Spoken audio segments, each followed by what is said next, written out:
നീയൊക്കെ അരട്ട അവസരമുണ്ട്. അജന്തയിൽ ആദിഭാവം കണ്ടുകൊണ്ട് നടക്കുന്ന ടൈമിൽ നമ്മൾ ഈ സീം ഇട്ടതാ. നിന്റെയൊക്കെ ഇക്കാനോടൊക്കെ ചോദിച്ചാ അറിയാം.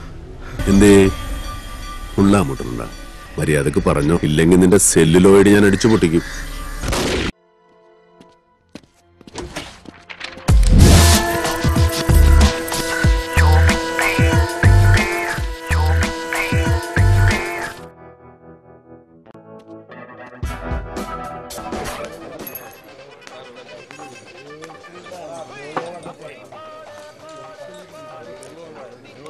കലക്കി സതീശ.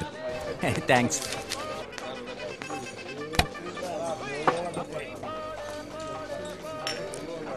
ശംസൻ എന്താ കുടിക്കാൻ വേണ്ടത്?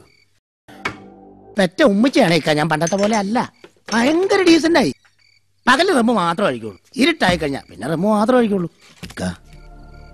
ടീച്ചറിന്റെ കാര്യത്തിൽ നമുക്കൊക്കെ വലിയ വിഷമമുണ്ട്. ടീച്ചറിന്റെ കയ്യിൽ നിന്ന് ചോറ് മേടിച്ച് കഴിക്കാത്ത ആരെങ്കിലും ഇവിടെ ഉണ്ടോ? പടച്ചവൻ ചിലപ്പോ ചില കൈവിട്ട കളി.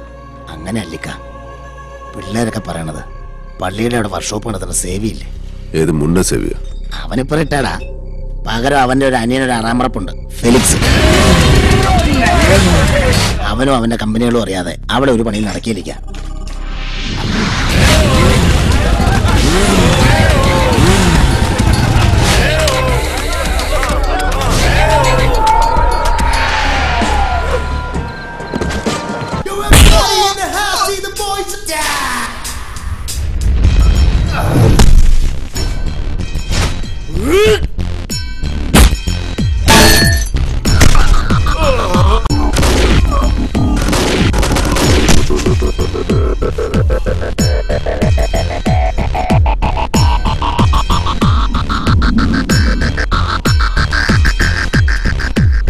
ഇവന്റെ വാപ്പായ ദുബായിലായിരുന്നു, ഒന്ന് കാണാൻ വന്നതാ.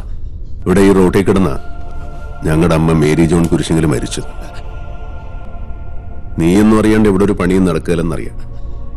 പറ, പണിയും കഴിഞ്ഞ് അടുത്ത വിമാനത്തിൽ ബാപ്പാക്ക് ദുബായിക്ക് പോകാനുള്ളതാ. വേഗം പറ. നമ്മുടെ കയ്യിലും മൂർച്ചകളുണ്ട് കേട്ടാ. ഇത് പഴയ കൊച്ചൊന്നുമല്ല, പണി കിട്ടൂട്ടാ. കൊച്ചി പഴയ കൊച്ചിയില്ലെന്നറിയാം, പക്ഷേ ബിലാല് പഴയ ബിലാല് തന്നെ.